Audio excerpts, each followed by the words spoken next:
What's up, everybody? MGM here. Now, before I get started, I just want to thank everyone who has commented and subscribed and reached out in one way or another. I have a pretty young channel here, and a budget channel at that, but I've already had some short but positive interactions with many of the people who helped inspire my channel and chatted with some really cool people.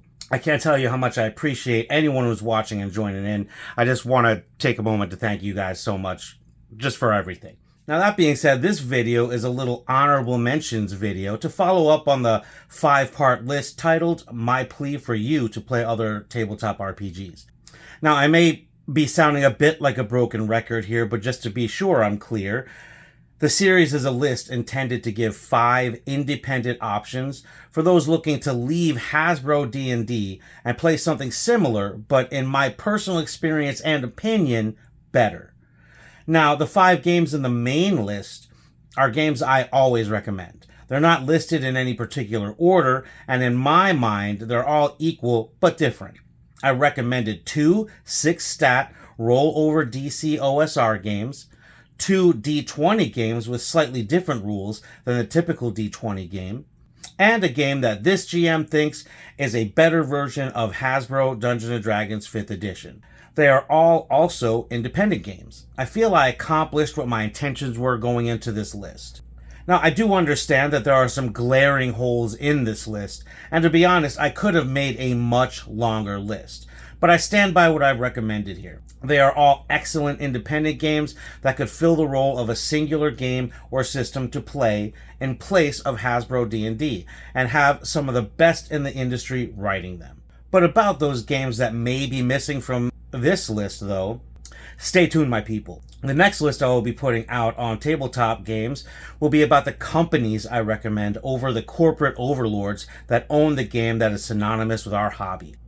These are not, in my opinion, mega corporate tabletop companies, and may or may not have multiple games under them, but have at least one classic fantasy version of the game that they have, or one classic fantasy game in the ones that they offer. So fear not, folks, you may find what you're looking for there. As for this video here, I want to give some honorable mentions of games that did not quite make the main list. All good games in their own right, they were just squeaked out by the other ones on the list for one reason or another, but do deserve a nod and a second look, especially if you are a collector or prefer a couple of different options. I admit that there are a multitude of games out there, and I'm trying to stick to what I have some experience with at least. Always feel free to let us know what sword and sorcery fantasy game you recommend to change over from Hasbro Dungeons & Dragons, if you were to recommend that to a new player. I won't be taking you to the PDF on this one. I will just point out a couple of things about the game, and there'll be links to drive-through so you can take a look at these games for yourself in the description below. Once more, I've not been paid for any of this, and no links listed are affiliate links. They should just take you to drive-through and to where you can get these if you want to take a closer look. Many of them may also be available on Amazon or tabletop retailers. Now, with no further ado, let's check out some of these sweet honorable mentions. Now, my first honorable mention I don't have on the table here, and if I get it figured out, I'll try to put a couple pictures up. If you like original D&D, BECMI, BX, OD&D, whatever you want to call it, or whichever edition you think was the best, just play that. There's nothing wrong with that.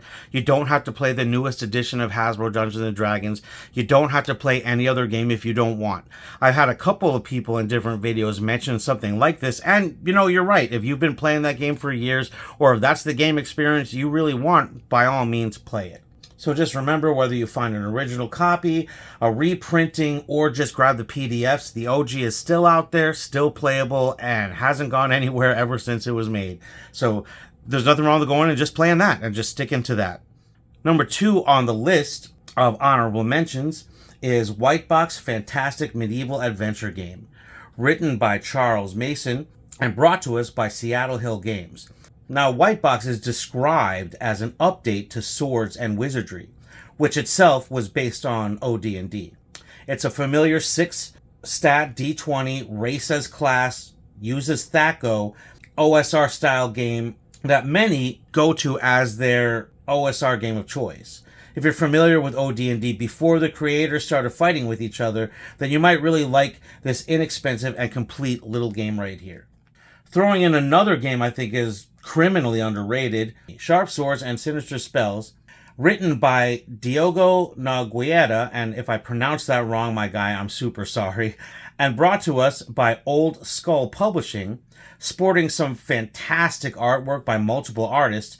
It is a 4-attribute D20 roll under system with class archetypes and magic that's super dangerous. In my opinion, this is a clever little game with nicely streamlined rules and spot-on aesthetic. Another great game that offers a lot while not costing that much. And finally, my fourth honorable mention, from the mind of Professor Dungeon Master himself, I bring you Deathbringer. At the time of this recording, Deathbringer is what I would consider a minimalist game in its current trifold form. As you see here, the entire game fits on two 8.5 by 11 sheets of paper that you can trifold on the lines here. Forgive me if this is a bit unorganized. I want you to get a look at both of them. From my understanding, there are plans for Professor Dungeon Master to flesh out the game and create a full tabletop RPG out of it sometime in 2025 or 2026. And I really do hope that happens because, yes, hint, hint, I'll back it. It uses very basic, classic D20 rule set. It's pretty stripped down to its simplest form here. And adding in some tone-appropriate classes, Deathbringer works as a standalone minimalist game or a great addition to your D20 game system. It pairs well with just about any of the games that are on this list and adds a great grim dark flavor to any world or adventure that you want to use it in. I think it's a super well written game and another one of those games that just packs a whole lot in a very, very small package. I mean, you really can play the entire game as is, but it is a lot of fun to add it to your favorite OSR game as well. So, okay, everybody, that's the short little honorable mentions list that I have for you. If you'd like to see a more in-depth look at any one of these games, please let me know in the comments below. And don't forget to mention the game that you would put on this list if you were to add to it at all. Thank you so much to the creators of all the games on the list and the respective communities around them. They are all awesome games that deserve to be played by more people, no doubt about it. If you are watching this and subscribe or are already subscribed, thank you so much. I hope to give you that little nudge or guidance that you can use in your game to make it easier and fun for everybody. And finally, thank you immensely to my personal tabletop group and to my wife. You all have been super supportive, and I could not have started this without you, whether you know it or not.